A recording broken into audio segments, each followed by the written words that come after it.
Good evening. I'd like to welcome you to this, the 94th year since the inception of the Society in 1903 that we've been conducting activities. It's also the 20th year since the more formal incorporation in 1977. Many of you have received a program booklet for the year, and paging through it, we have a very full program and an exciting one.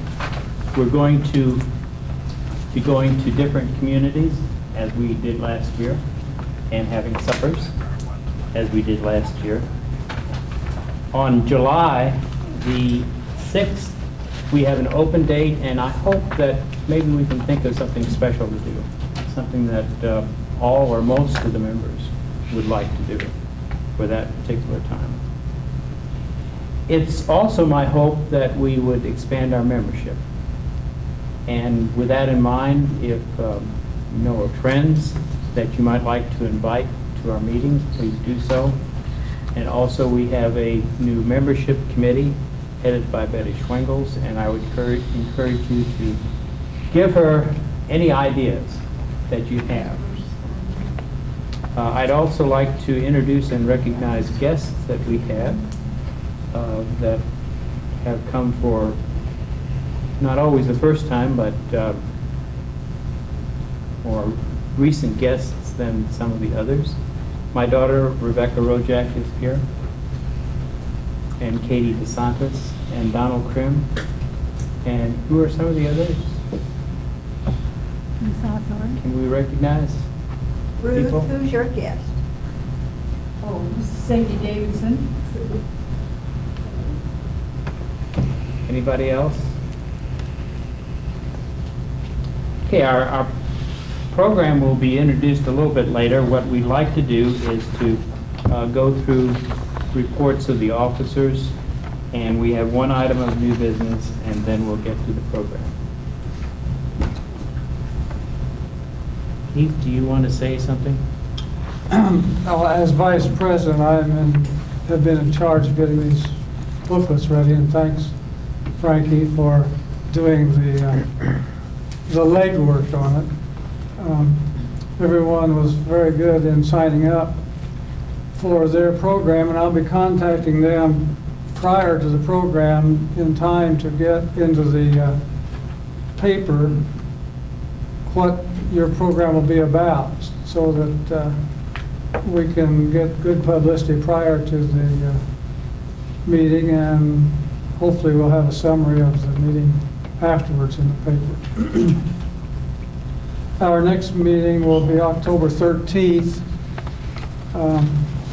Betty Schwengels had signed up for that, but I think George, have done some of the work in getting it ready, haven't you? Or has Betty, should I give you any credits? No. The next meeting will be at Salem, which is an old Quaker community about 25 miles southeast of Fairfield in Henry County. We'll have a supper at 6:30 at the community center, served by the ladies of the fire department. And the menu will be turkey, mashed potatoes, gravy, green beans, applesauce, a roll, dessert, and beverage. Price per plate will be $7. Supper will be followed by a program featuring a guided visit of the Quaker Museum of the community. And Salem was a very important stop of the Underground Railway for the escaping slaves. So we'll plan to carpool from the First National Bank parking lot, leaving at 5:45, October 13th. When do we need our reservations in?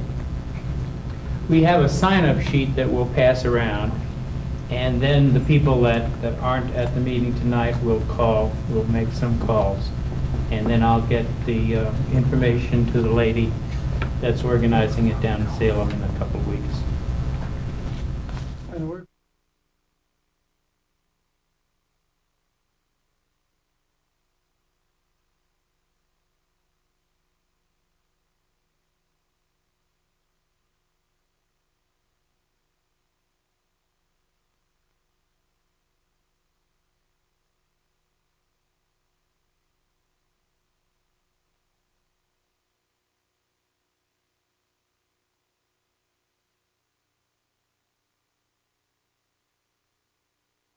Okay, this concludes the business of the meeting.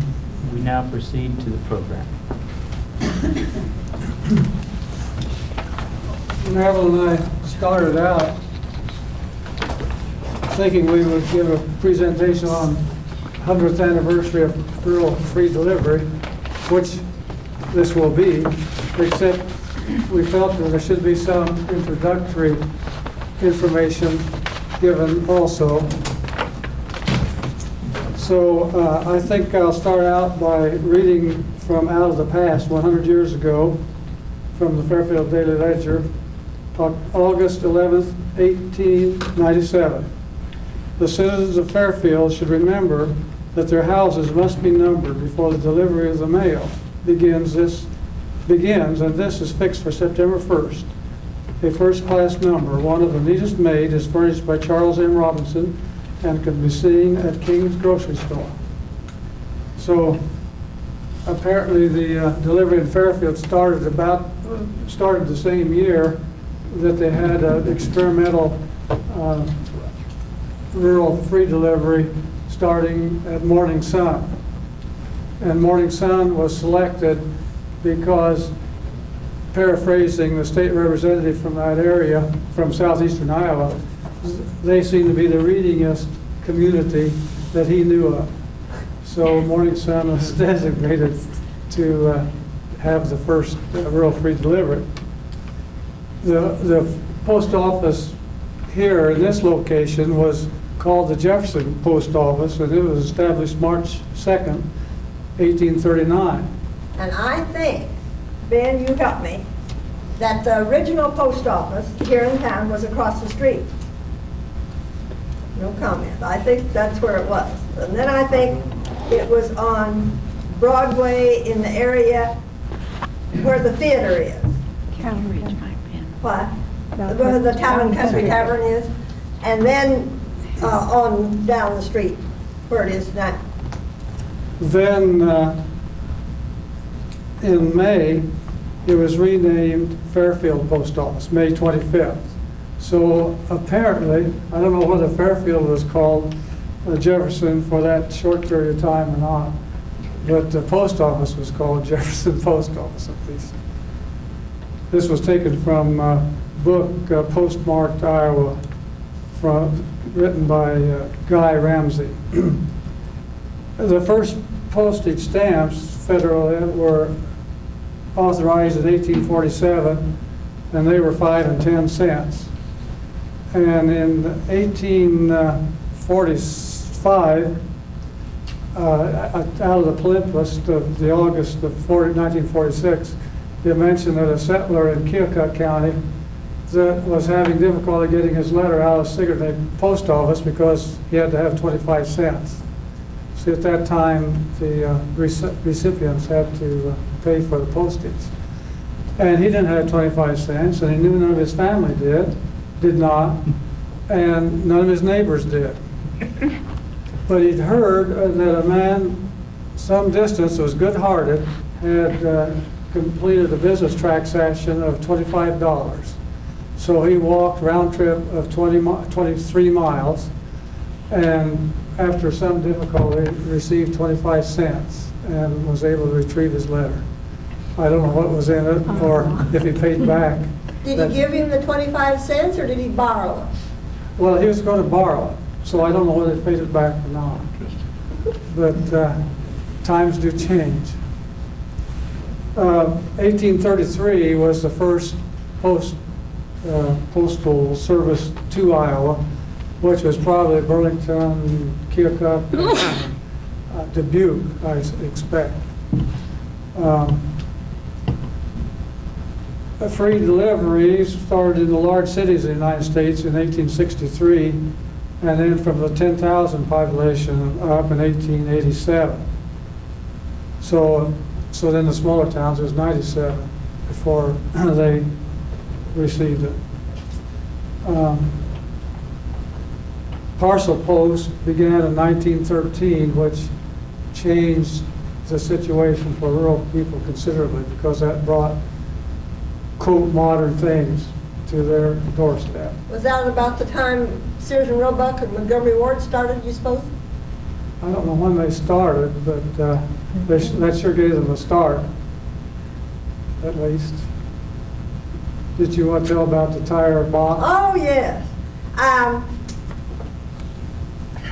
At our intersection, and we lived here, Bert Copeland, and why they called him Bert, I don't know, because his name was Sam. It's Bird, B-I-R-D. Yeah, Bert. Decided he might want to send to Sears and Roebuck and get a tire. So he built a box big enough to put a tire in. And a strong box with tin all over the top so the tire wouldn't get wet. And put it at the end of the row of mailboxes. There were 5 or 6 mailboxes at that intersection, and the big box was at the end. I don't ever remember Mr. Copeland sending for a tire, but everybody else used it. If anyone got a package, the carrier would write on your newspaper, package in big box, and you picked up your mail, you read that, and then you went to the big box and got your package. Very simple. Nobody stole it. We lived right across the road. Then after those mailboxes went in front of the people's homes, because as time went by, some of the roads became from mud and dust to gravel, so that the people began receiving their own mail closer at home. Well, there was a lobby to get rural free delivery in the first place, and I think that was the Grange that did that. And then Farm Bureau lobbied for the door-to-door delivery, and this is still true except in rural housing developments, and then you might see a row of boxes outside. Then this box was utilized for a bridge to get across the greater ditch to go to the mailbox. And then after that, we put it on top of our cars. We took our kids camping to Colorado, and I think to the Ozarks, 2 different times. Well, when it was a bridge, my dad, Mark was just a little fella, I suppose this must have been about 1950. And my dad made Mark a pole and line and a leather fish, and he sat on the bridge and fished. I don't know if there was any water in the creek, in the ditch or not, but he fished anyway.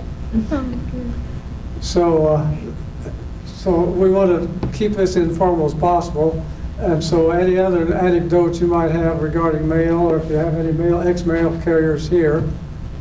The only time I ever carried mail was in town one Christmas, prior to Christmas, and I got heel bruise on my heel, and it took quite a while to recover from that. Okay, Marilyn.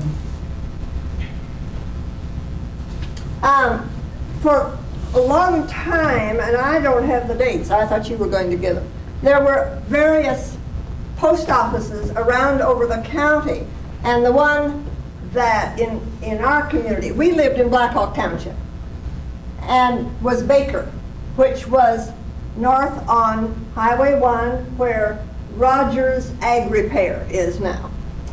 As I said, we lived here, and my father and his parents lived just east, so they either probably walked or rode a horse this way and up the highway to get their mail at Baker, or they might have walked across country, which was common. The story is, well, let's go back a minute. This is the first rural route in Jefferson County. And you see it went up Highway 1, crossed here over to the first road, and south and west, and then south and west to Yeager's Corner, where Moothearts live now, and then south and back. And I said that sometimes there were only 5 mailboxes at our corner. The people that lived in Flitchbaugh's tenant house sometimes went across the fields to this road to get their mail. usually they came up here. Fred Flinchbaum grew up next door down the road from us. So they went around, and here's the Raj here, so you know about where you are, and ended up back in Fairfield. When there's horse drawn, they try to have about 23 miles or so of a route. The story is that one of the carriers was in the habit of just didn't bother to put the mail in the box. He'd just throw it out on the ground. And someone from these side roads came to get his mail, and he looked around on the ground and didn't see any mail, so he went home. Well, what happened that particular day, there was a substitute, and the substitute had put the mail in the boxes. You have to think to look at the box for your mail. One of the carriers that I particularly remember was Frank Reiser, who was our carrier for a number of years. From here, about here on down, was a fairly level stretch. And in 1936, when the snow was really high, the farmers had dug that out many, many times, and they said, and they had mouthed the snow back. They just couldn't mouth it back anymore. It was too high. So they opened the schoolyard fence, and the traffic, including the mail carrier, came through the schoolyard fence, through our barn lot, and right past our back door. And I thought that was pretty nifty when the mail went right past your back door. Some of those cars in our lot were still there the next spring. But Frank would have... It was still dirt road north. Yeah. Oh, yes, very. And there was a spring in the middle of the hill, so that kept it soft all the time. But Frank would start a walker. He'd take two walkers. One up here. This was paving. I think probably Highway 1 was paved in about 1927. And he'd start a walker here who would go down here, and then this 140th, what's 140th Street now, was gravel. So he would meet that walker there. Then he would take another walker. This road, 155th Street, was also gravel. He would take a walker to Jasmine here, and I can remember, what's her name? Frank's daughter, walking barefoot down the middle of the road in the mud, carrying those. The mail bags were heavy, empty, and by the time they got all the mail in, and then he would meet the two in the middle. And this was quite common, I guess. The mud didn't stick to your feet as nearly as bad barefooted as with shoes on. That mud was so sticky that sometimes the wheels would stop turning in the wagons and the automobiles and whatever. Donna Macy, that's who I'm trying to think of. Ralph Arnold, in his Van Buren Register column, tells the story that one of the families in someplace in Van Buren County seldom got any mail. And, no flag, not advertisements or anything. But one day, the flag was up. And so he stopped. The alarm clock, the people had put their alarm clock in the mailbox with a note, "Would you please set my clock?" And rural carriers still provide lots and lots of service. If we're going to be gone for a period of time, I put a note in the box that we're going to be gone, and then he'll leave the mail. And one time we were gone, and he left a note in the box that the box of mail was in the old car. Sure enough, there. Yeah. Uncle John Stevenson was a mail carrier. I don't know how long. I'm guessing about 20 years. I think probably retired in about 1930, and he had the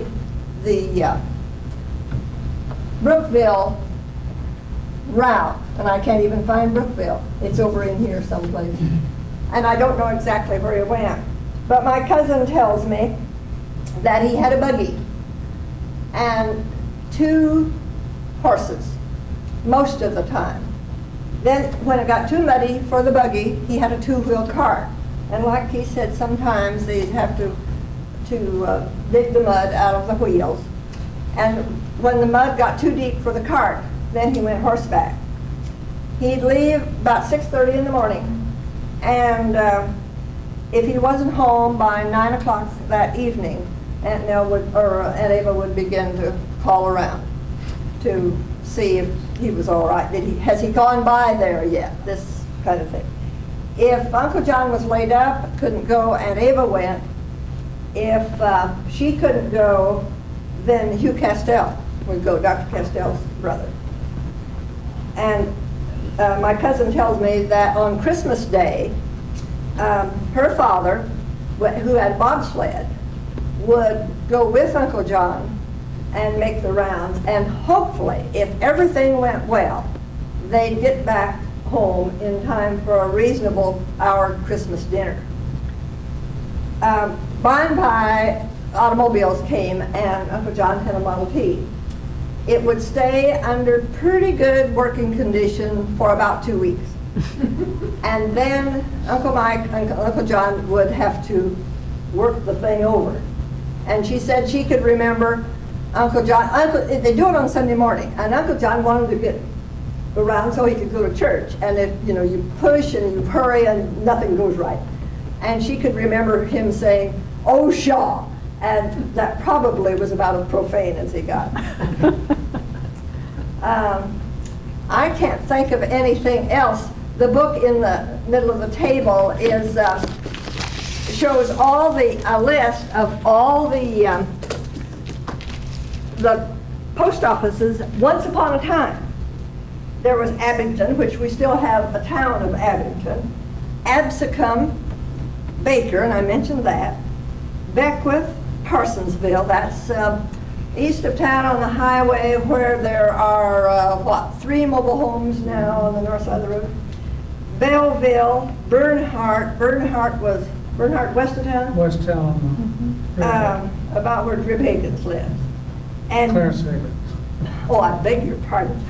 And Braille was west of Pleasant Plain someplace.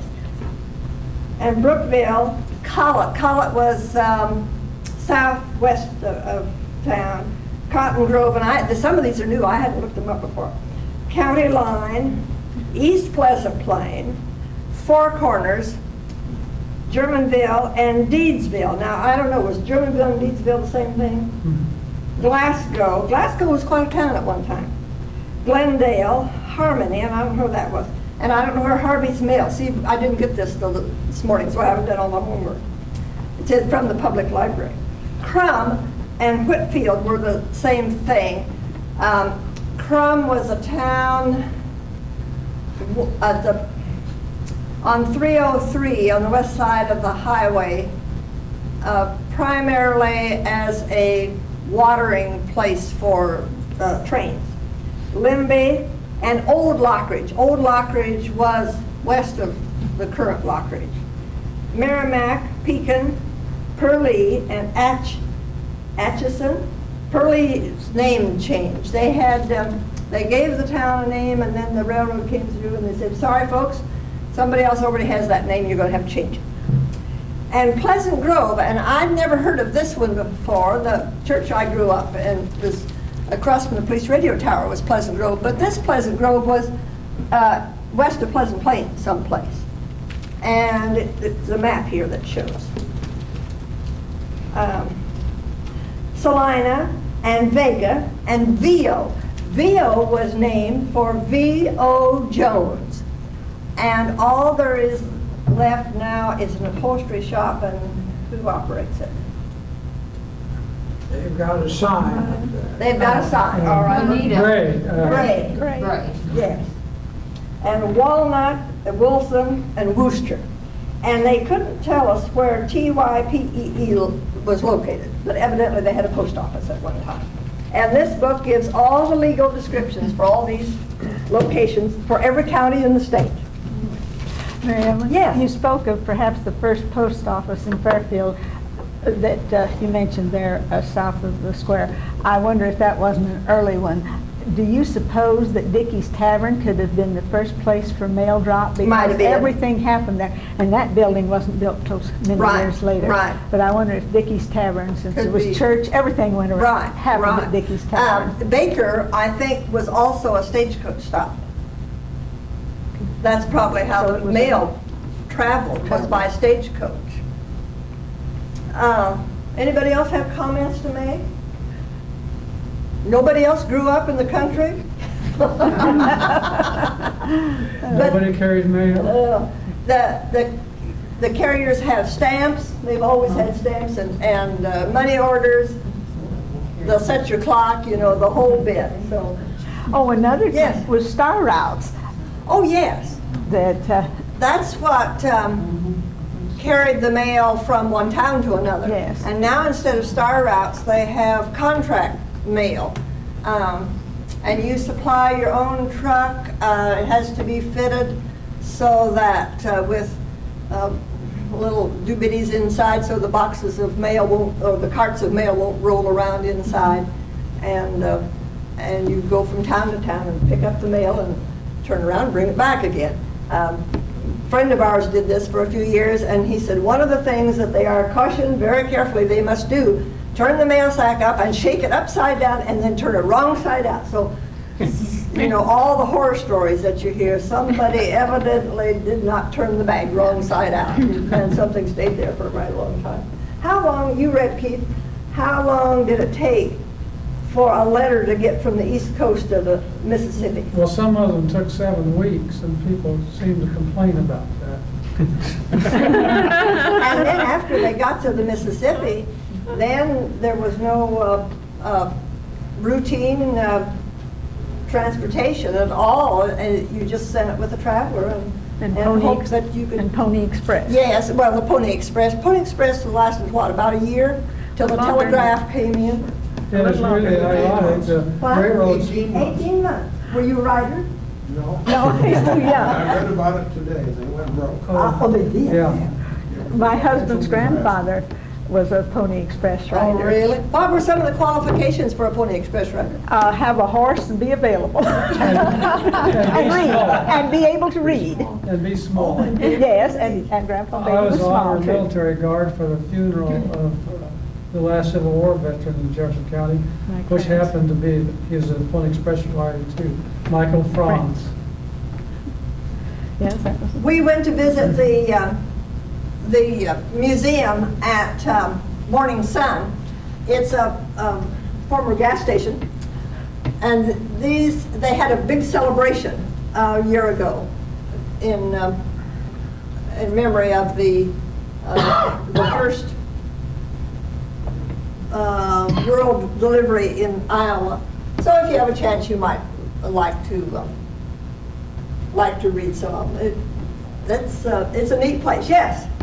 In the instances where a post office is located in a general store in a very small community, are the people that handle the mail, once it gets to the store, actually hired by the federal government, or is some sort of a contract system? I'm not real sure how that goes. I have been under the impression that Mrs. Baker was a widow and had a family, and this was her means of support, that she might have had the little boxes in her kitchen and the people, and I don't know how much of a area Baker served, but there were quite a number. 1840, 1839 was the first one in the county. 1839 was here at Fairfield, and 1840 was Glasgow and Pleasant Plain, and maybe one other one. And some of them didn't last very long. Some of them would, maybe they would hold forth for maybe a year and then would disband and pick up again. And but that's all in that large book. When we were at Morning Sun, we visited with a former rural carrier. And he said one day he opened up somebody's box and there was a coon in there. And the next, I don't know whether they left any mail or not, he didn't say. The next day, the coon was still there. It turned out it wasn't no longer living. It was positioned, so it looked like it was ready to jump out at him. Oh, And the Morning Sun Museum has, I can't see, here. They have some of the boxes that were in the original post office. Someone was in Benton's Park, and at the Redhead antique place, and they saw this and recognized some of the names as from their hometown. So that it's now in their museum. But they had a big wing-dig about a year ago. And any more questions? Do we have any mail carriers? Oh, yes, Betty. I wish you'd tell our post office what you said, that we don't have those rows of mailboxes anymore in town, because I do.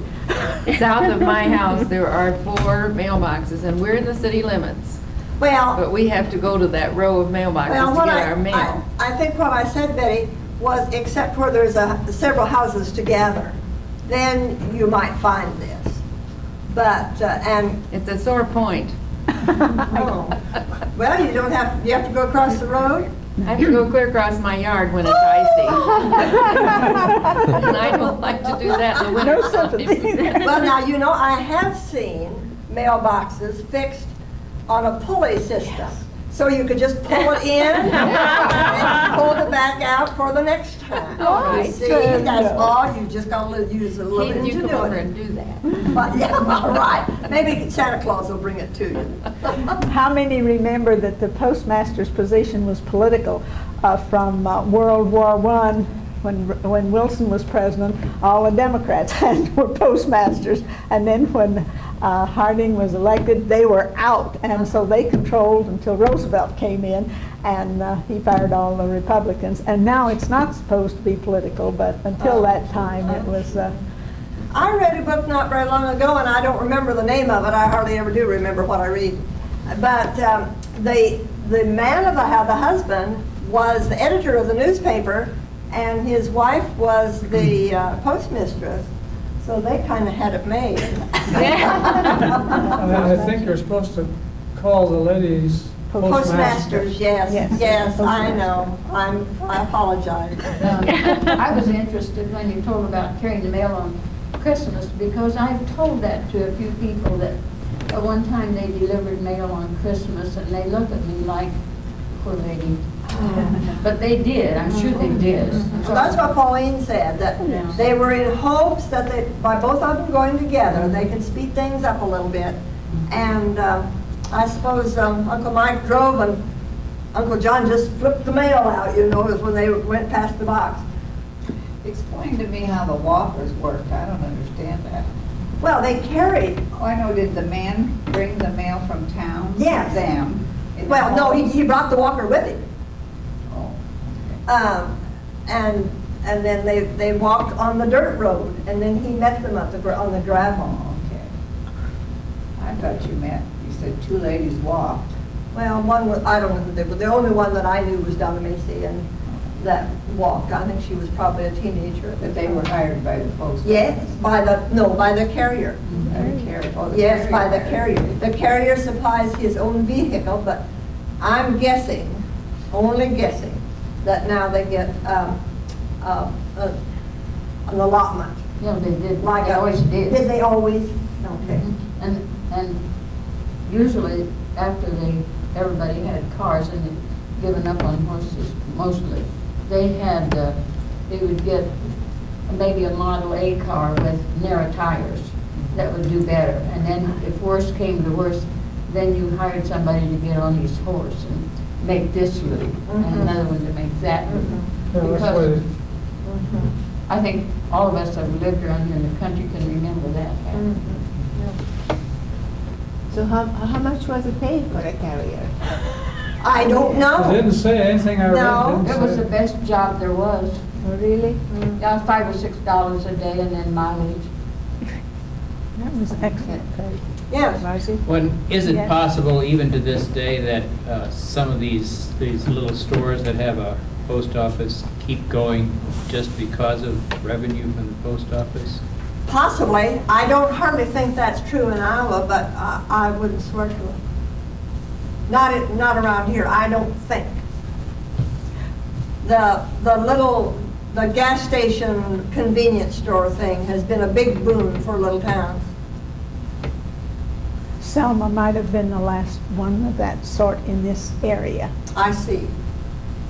The only thing as pay that I came across was that the gross receipts were $40,000 per year. The salary of the postmaster was from $3,000 to $6,000. That was 1896. And the second class postmaster is $2,000 to $2,900. Third class $1,900 to $8,000. No, $1,000 to $1,900. I started reading the gross receipts. And fourth class post offices with receipts of less than $1,900. The postmaster general did not amount to $250 per quarter for 4 consecutive quarters. Some of the rural people weren't real crazy about rural free delivery because this gave them an extra excuse to go to town. But Mr. Wanamaker, who was in the presidential cabinet at the time and was promoting rural free delivery, thought it would be a really good idea because then the farmers wouldn't go to town and squander their money on riotous living. Yes. How many farmers were there in that area that we are speaking about? Oh man, I don't know. I didn't count them. Are there still the same numbers? Or Oh I no, don't- no. Jefferson County during the Civil War had about the same population it does now. But Fairfield was much smaller. A farmer might have had 150 acres. Well, it'd be 80 or 40 or 80 acres probably. and a family on every one of those. Now, one farmer might farm a couple, 3,000 acres, scattered out, roundabout. So, I really don't have a good answer. If you really want to know, I can go up and down the road and figure it out. I bet you could too. That's the reason I brought the plat book. You have city directories, and we have plat books, which are freebies are paid for by the advertisers, and each township is shown who owns the property and who lives at that place. And you see there's lots more little pieces of property than there are dwellings. Those are not necessarily free. No, they charge $15 a piece. Yeah. We get them in the This is mail for $26. that. Rural residents got them free, but Well, the rural residents. hey, Yeah, I just didn't want to give people the wrong price. It all depends on the way you look at it again. Anything else? Yes. Just a little story about my relatives. My mother and my grandmother both lived in the country, and my grandmother didn't have a telephone, so the only way they had of communicating something was by letter. And the postman would go to my grandmother's and pick up the letter, and then my mother's house was on the way, so rather than take it into town and cancel it, he would just take his pencil and mark the stamp. Yes, I remember doing that too. But those were the good old days. You can visualize how far behind world and national events people were here until the telegraph came. But the newspapers were really hard up for something to print much of the time. And when was Of that? any extent. When was that the telegraph came in? I think I had in my notes. Well, the telegraph came in during the I Civil think War. I think it Civil was War. before, prior to that. I guess I don't have it in these notes. I don't know. It was somewhat before the Civil War. 1856 56, you think? was the railroad. Oh, I see. And the telegraph was about the same time as So the that was railroad. probably before 1856. Another thing about from this out of the past clipping, it says, while putting up hay on the waterworks ground last week, Ira White and Ed Crew killed 15 rattlesnakes, 12 of them in one day. White was bitten by a snake of some other variety, but was not painfully injured. And I asked Lee Crew, and he thinks that was his grandfather. And when was that? 100 years ago. That's all we have. Thank you very much.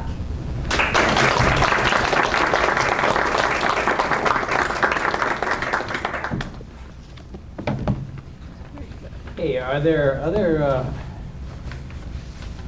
issues to be brought before the society that you want to mention? Any?